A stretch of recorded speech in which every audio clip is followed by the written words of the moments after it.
As you noticed before, in the model that we've got here, we introduced only 2 dummy variables, even though we had 3 regions. And in this example, we skip the west and we only introduce the dummy variable for the north and for the south. And there is a reason for that, obviously. And it's right here in this red rectangular and also in this blue rectangular. But let's start with the red one. So if a qualitative variable has m categories, in our case there were 3 categories, 3 regions, introduce only m minus 1 dummy variables. So in our case we had 3 categories and we introduced 2 dummy variables. So for each qualitative regressor, the number of dummy variables introduced must be 1 less than the categories of that variable. So let's assume you would like to introduce the gender variable and you assume there are 2 genders, female and male, so 2 categories.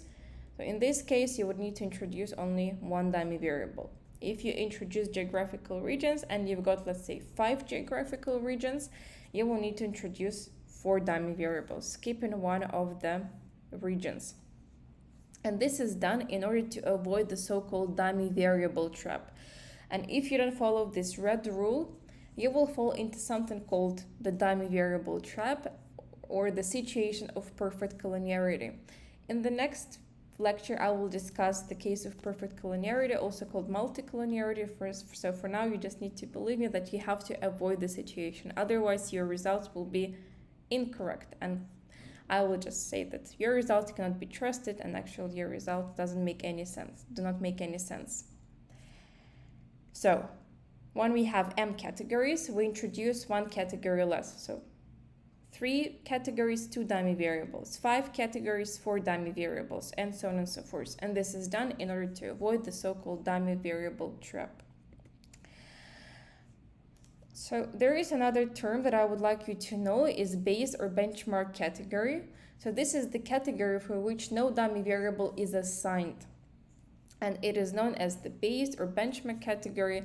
It also has some other names like control, comparison, reference, omitted category, and all comparisons are made in relation to the benchmark category. Like in our previous example, the benchmark category was the West region, and we made the comparison in relation to this region, right?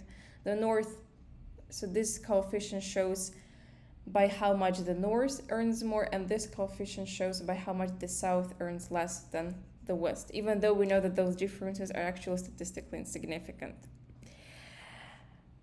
And the intercept value, beta 1 for example, represents the mean value of the benchmark category. But this is something we have already discussed, right? So this 48,000, this is the mean salary of the teachers in the West. And you might ask, so how should we choose the benchmark category? And it's actually really up to you, which any category you choose will be the correct choice.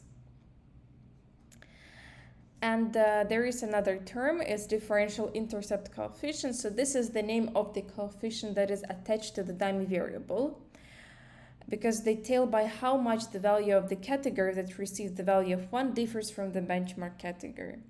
So in the regression model with the only dummy variables, we've got the base category or the benchmark category, and all the comparisons are made in relation to this category, and all the coefficients are assigned to dummy variables. They're called differential intercept coefficients because they show by how much the category that has a dummy variable is different from the benchmark category.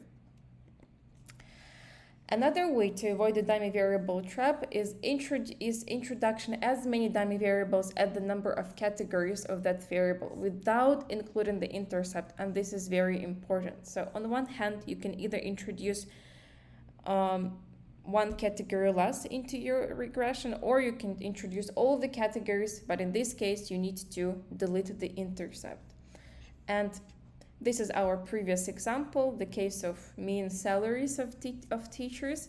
And if you look at the estimation results, you will actually see that the coefficients are just equal to the mean values of the salaries.